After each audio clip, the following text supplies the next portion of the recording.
So, good morning mga Lodi. Update lang tayo sa ICE Network, okay? Kasi may mga iba na binenta na nila lahat-lahat pero merong rules doon para makareceive ka ng monthly distribution.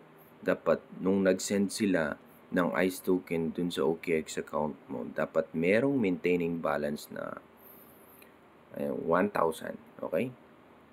Ito, to ensure a fair and equitable distribution requirements for ICE coin distribution, user must meet the following criteria.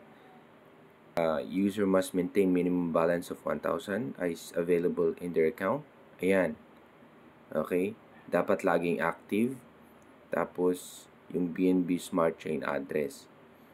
So, yung sinasabi niyang minimum balance dito is yung balance mo sa OKX. Yung nag-send sila sa'yo, di ba?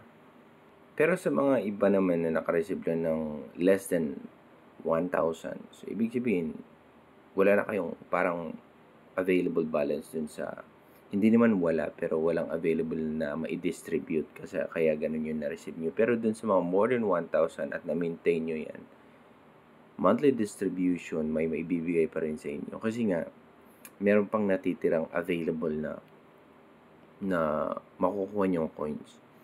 I-maintain nyo lang yung 1,000 na balance nyo. Okay? So, ganun yung mga Lodi.